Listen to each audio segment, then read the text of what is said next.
I made $100,000 a year in profit working 5 hours a week in my painting business, and in this video I'm going to show you how I did that. So I started my painting company in 2010, but before I did that, I coached college students for 6 years how to start and run a painting business over the spring and summer. I worked with over 100 college students, oversaw about $2.5 million in business, which is why I knew how to start a painting business to make $100K working 5 hours a week.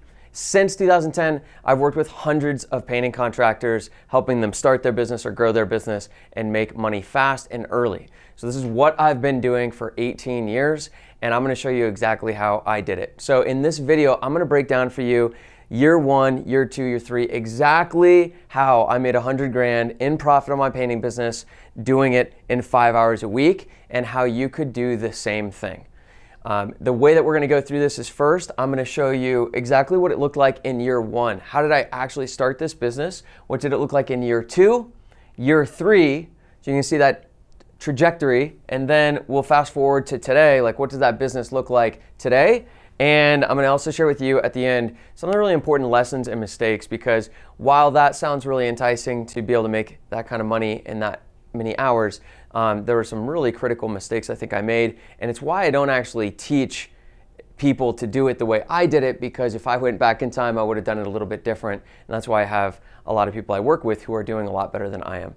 So let's dive right in. And before I dive in, just in case we don't know each other, my name is Eric Barstow. I'm the founder of Painting Business Pro, where I've been coaching painting contractors to build their business beyond $1 million a year since 2013. I've worked with thousands of people over the years and love what I do. I also still run painting companies to this day, so our portfolio of painting companies will do around $25 million in business this year, and we're growing quickly. So enough about me, let's dive into the video. All right, so let's talk about year 1 of the business. So first I want to talk about why I did this. So I started a painting business because I didn't want to get a real job. I started this in 2010. I had just gotten out of college. I got a degree in economics and business, and I knew that I knew how to make a full-time salary and income with almost no time through a painting business. So that's why I started it. I had no intentions of building a painting business over the long term. I just didn't want to get a real job.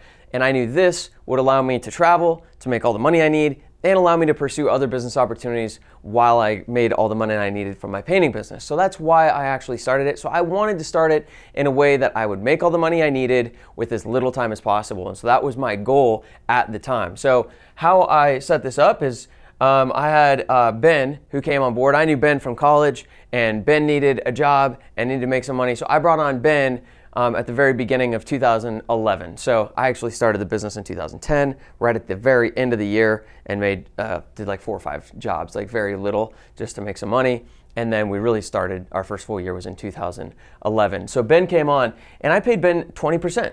All right, so the deal was, I will pay you 20% of every job you sell, but you also have to generate the leads. And how Ben generated the leads is through door-to-door marketing, and he could get those leads himself by knocking on doors, or he could bring on a couple of his buddies and go knock on doors. And so it was usually Ben and 1 or 2 other people who would knock on doors a few hours a week to get a few leads and do a few estimates, and then he'd go out and sell those jobs. And every time he brought me a job, I would pay him 20%, and he could pay his marketing team from that 20%. So I can't even remember if I wrote the check to his marketing people or if he did. I think I did. So it was really, really basic early on. That was all it was. And Ben was motivated. You know, he was in college. He didn't need a full-time income. He didn't need a full-time job. And so it was kind of perfect, because for him, he could go out and, you know, we ended up selling about $150,000 that year. So as a college student, Ben, working very part-time, you know, went out and made, you know, $30,000, by $25,000, $30,000. Really just during the good part of the year. So it was basically like January through September. We almost didn't do anything October, November, December. We just took some time off. All right, so that's what I did with Ben. So he generated most of the sales. And then I had Jay. So Jay was a subcontractor. The guy had been painting for 20 years. He had a helper. He had his own equipment. And he's just a really great painter. And also he was a painter that you could tell he was a painter. The guy had no business sense. He didn't have any interest in that, a little rough around the edges, but he was a great painter. So he didn't want to do the marketing. He didn't want to do the sales. And so I brought on Jay, and Jay did all of my production. So basically what would happen is Ben would go out and sell jobs, and then I would call those clients on a Monday, and there weren't tons of them. This was, you know, 40 jobs all year or something, so about a client a week, so not a ton. And I would call the clients, I'd get them scheduled, and then I'd go meet Jay at the job on the first day, and he would go buy the materials and he would paint the house, and at the end I'd meet Jay and the customer, walk him around, write him a check, collect the check from a client, and that was it. And I'd be like, and here's the next address, I'll meet you there tomorrow. And so typically I would meet Jay on the first day of the job, the last day of the job for like 30 minutes to an hour, again about a job a week, so a couple hours a week, and that's how it worked. And that's all I really did. And so I paid Jay 50% of the total, and he would buy the materials out of that 50%, which means I was making about 30% profit. I had almost no overhead. So I just kept my other expenses like minimal. Like I only spent money on what I had to spend money on, which basically was insurance. There's almost nothing else that I needed. I built my own website for free. Back then we didn't really need a lot of your social profiles and all that, but you could do that for free. And then I basically had flyers that I gave to Ben and his team, which cost almost nothing. And that was it. I had almost no other expenses at all. I had a payroll processing fee. So that was literally about it. I had almost no overhead. By the end of the year, it was maybe a couple $1,000s. So this year, I made $150,000 in profit. I'm sorry, $150,000 in revenue, $55,000 in profit. And if you do the math, you're like, Eric, that's a little more than 30%. Yes, because I did sell some jobs myself, referrals, and things like that. I would just go out and close a couple jobs myself. So I did sell maybe 15 or 20 grand, which saved me a little bit on commission, and ended up earning 55,000 bucks in income. And I did this in less than 5 hours a week, and we didn't work October, November, and December at all. So my schedule was basically meet Ben for an hour on Monday, do a little sales coaching with him, and then I'd check in on him throughout the week when I was driving to different job sites, coordinating things with Jay, getting these jobs produced. And that was really it. And I spent the rest of my time golfing, traveling. I was in a pretty intense personal development program, and I was trying to start other companies. And so fast forward, let's look at year 2 and how we kind of grew from there. All right, so fast forward to year 2, and so now we've already got some momentum here. And remember, my goal is still to not really build a painting business. I just want to make money from this so I can pursue other businesses and do other things. And so, Ben is selling. He wants to keep selling. I'm like, okay, great. And I met with Paul. Paul I also knew from college. We went out to Olive Garden. He was looking for something new, and he was interested in managing all my projects for me and managing production. So I brought Paul on in 2012. And so I'm like, all right, well, I guess we'll just grow. Ben was a little more motivated. He wanted to make more money. I'm like, okay, great. You can sell more, make more money. And Paul came on, and he wanted to make some money managing production. Paul was still in college at the time as well. And so there's 2 college students working for me. And this year, we did about $390,000 in business. So Ben, same thing. He had door-to-door marketing team. They knocked more hours. He did more estimates, and he sold more work. So this year he sold about $390,000. Paul, he oversaw my production, and at 10%, Paul made 40 grand. And this was basically a part-time job for him. And again, we didn't work October, November, and December. And for Paul, there wasn't a lot of production even happening in January, February, because we were just knocking doors just for exterior painting. And so for Paul, it was part-time. I mean, he didn't even work many months throughout the year. He made almost 40,000 bucks as a college student. Ben made probably about 60,000, 50,000 after paying his team and everything. And then I made 70 grand. This year, I actually probably worked even less than the year before because I didn't manage any of the projects anymore. I literally just met with Ben and Paul every Monday. So I would meet with Ben. We met at a Starbucks. I didn't have an office or anything. I still kept really minimal overhead. About the only thing I spent money on besides Ben and his marketing team, Paul, and then our subcontractors was insurance. I still had a free website. Everything else, all our business was just generated through door-to-door, and it was super, super simple. And so I would meet at a Starbucks with Ben for an hour every Monday.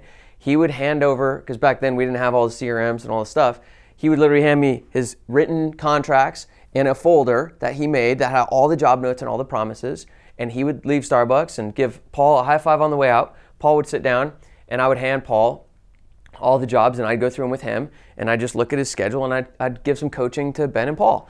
Ben knew what his job was. Paul knew what his job was, and my job was to just coach them and provide any support that they needed. And that was about it. The only other hours I worked throughout the week would be like answering some phone calls or checking in. And a lot of times at this stage of the game, it was just kind of like bullshitting with my guys because I really like Ben and Paul. They both work with me to this day, and they're just like great dudes. Like I love those guys, they're family. So that was year 2 of my business. And from there, things just kind of kept growing. So let's take a look into what happened in year 3. All right, so in year 3, my goals were basically still the same. I still was not trying to build a career in the painting business. I was starting other companies. I did consulting, I did like network marketing, I did this, I did that. Some things worked, some things didn't. I did a clothing and apparel company that we did all the setup, and then the first day of like selling business, we're like, whoa, this is what it's gonna look like, and I quit right away. So I was doing a lot of different experimenting in other businesses and stuff. During that time, I was trying to get myself slowly, eventually, like out of the painting business, like what's gonna ultimately be my exit plan, because I'm not gonna do this forever. And I kind of been grooming Ben to eventually take over the business, which we'll come back to in the next part of the video. So year 3 looked a lot like year 2. But what happened in year 3 is Ben, 21-year-old guy making $40,000 a year, whatever he's making, a little more than that, working part-time, working for a guy he liked. Like he liked his schedule, he liked his job, he got paid good money. He basically said, hey Eric, I've got my buddy Adrian. My buddy Adrian was wondering if he could do what I do. And I basically said, yeah, that'd be fine with me. So Adrian came on, and now we had Ben making 20%, Adrian making 18%, and Paul managing production. And they still had the accountability of generating their own leads and estimates through door-to-door. They could do it themselves, or the marketing team. What happened? Well, the business grew. We did about $650,000 that year, and my profit was about $110,000 that year. Paul made a little over $60,000 that year, still basically part-time. And then Ben and Adrian, as like guys in their early 20s, made great money and had a pretty lax schedule. For us to do $650,000, we probably did like a total of 10 estimates a week. So this was like super part-time for these guys. So it was a great opportunity for them. It was a great opportunity for me. Everybody wins. And my schedule was basically the same as year 2, right? Except instead of meeting Ben and then Paul at Starbucks, I met Ben and then Adrian and then Paul. And then we also would just get together on like a Monday night and make a bunch of phone calls together. And that was pretty much it. There was a time during this year where I was checking in with them almost every day. So I probably was working up to 10 hours a week for a little bit of time there, because I would do, the 5 hours on Monday, the 3 team meetings, or the 3 one-on-one meetings and the team meeting. And then I would check in with everybody throughout the week for maybe another like 3 to 5 hours a week. And then there was a point where I said, hey, let's just run a little experiment. Like half of the time I spend is just like checking with people through the week. And then half the time is in the meetings, which is more valuable. And I'm like, well, if I could only do one of those, the meetings is the more valuable thing. So let's just run an experiment. I'm just gonna stop checking in with people all week and see what happens.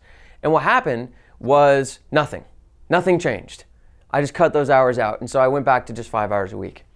And I remember getting to the end of that year, and I remember looking back on my year and saying, hey, this is kind of crazy. I've been making all my money. I was traveling about 75 days a year with Josephine, who's now my wife, and we have kids together. Back then we were boyfriend, girlfriend, traveling the world, and we were traveling like 75 days a year. I made $110,000. I had a pretty cheap lifestyle. I was basically spending every dime I made on just lifestyle and adventure and trips and things like that.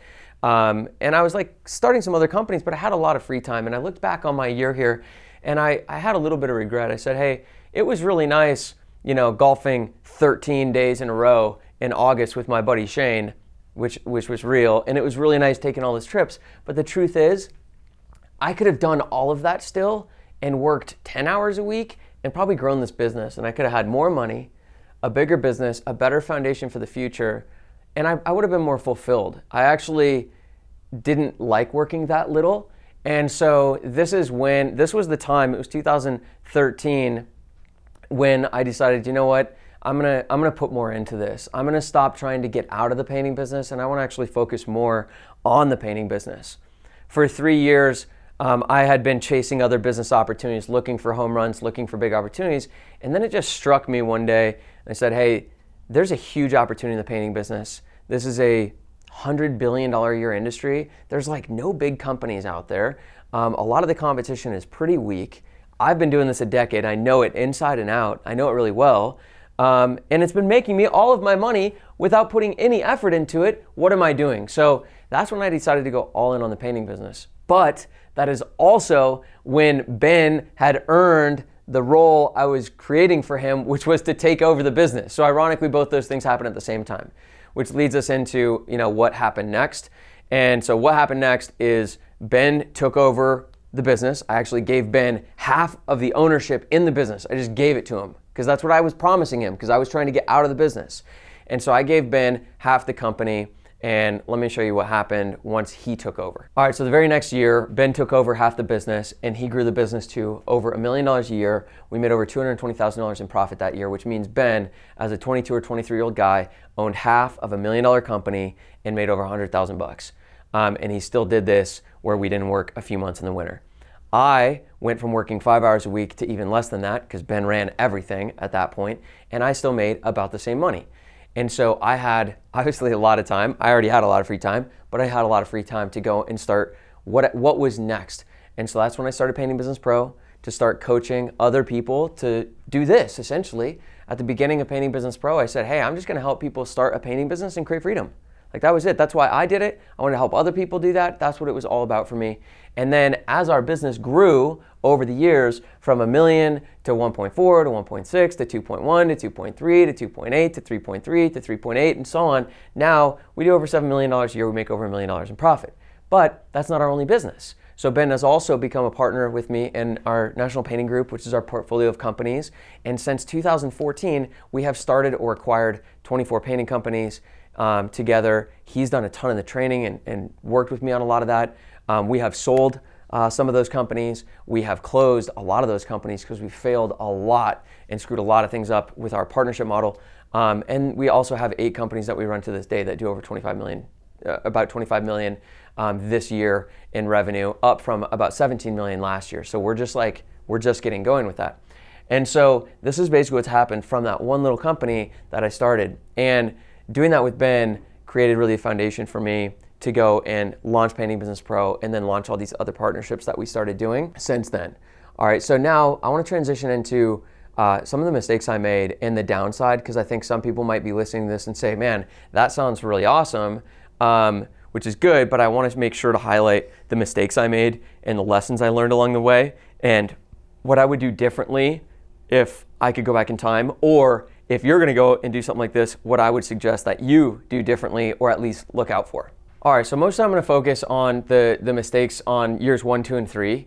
I could spend several hours talking to you about all the mistakes I made over the last 14 years in the painting business and scaling and expanding. But I want to point out the mistakes that I made in years 1, 2, and 3, so that you can kind of be aware of the decisions I made and how they started to backfire on me a little bit. So the first one is we had to break old habits, and I want to talk about 2 in particular. So one was average performance. So one of the things that's been hard as we've grown our company is, now that we've been focusing on being a really great company, we kind of had to break the culture that existed early on. So it was really good, in the early days when Ben, was out there selling $400,000. But for us to have a $4 million company, we would need to have 10 sales reps. And each sales rep would have like 2 door-to-door marketers. And that's like a lot of people to go and do $4 million in business, when really we want our top performing sales reps now to sell $2 million, where I could do $3.5, $4 million with only 2 sales reps. So it took a long time for us to break those expectations of what performance should look like. It was like, for a long time, a $20,000 sales week was like a big deal. I remember in like 2014 or something, we had a sales rep who had 3 weeks all year that he sold 20 grand, and he was like the superstar for that. Now we have sales reps that have $100,000 weeks, like fairly regularly. And so that's the first thing that really cost us, is because we didn't just like do things right from the beginning. We created a precedent for expectations for performance, and then we had to keep breaking that mold over and over. You're gonna have to do that no matter what in your business, because the new people who come into your company, they look to the people who are already there to say, what is expected of me? And you always want to be raising that bar. We just started with a pretty low bar, where we came in and it was like, oh, if you do 5 estimates in a week and you sell 12 grand, like, you had a good week. And that's not what that's not going to build like a big company into the future. So that was one habit that was hard to break. Same thing was with project management. Same thing was with time. Just across the whole company, we weren't really responsible for that. we also had to change comp plans. So I had to kind of grow out of my compensation plans.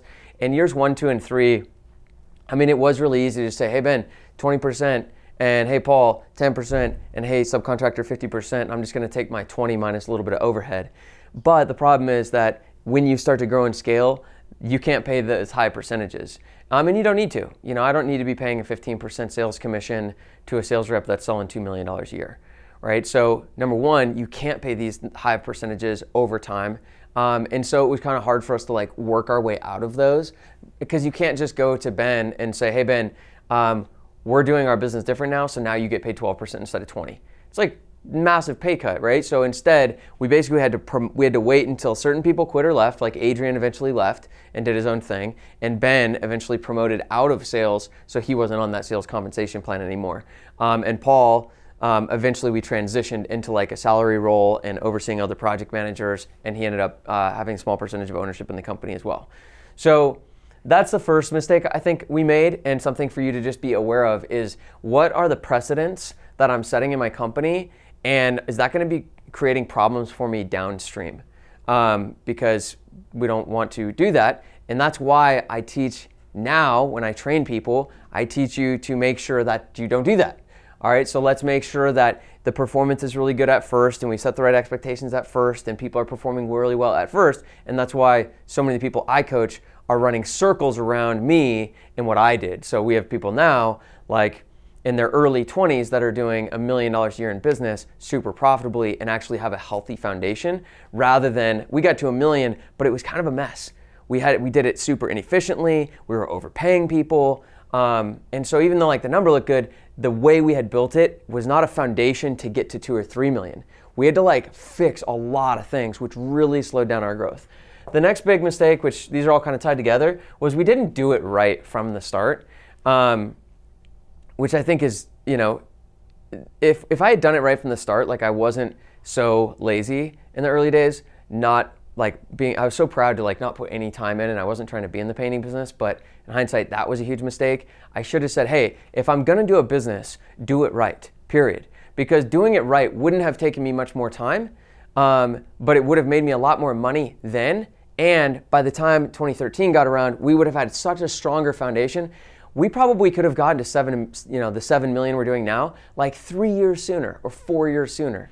I mean, the amount of money we left on the table, and that trajectory is just gonna, that mistake is gonna become more painful over time because we're still speeding up.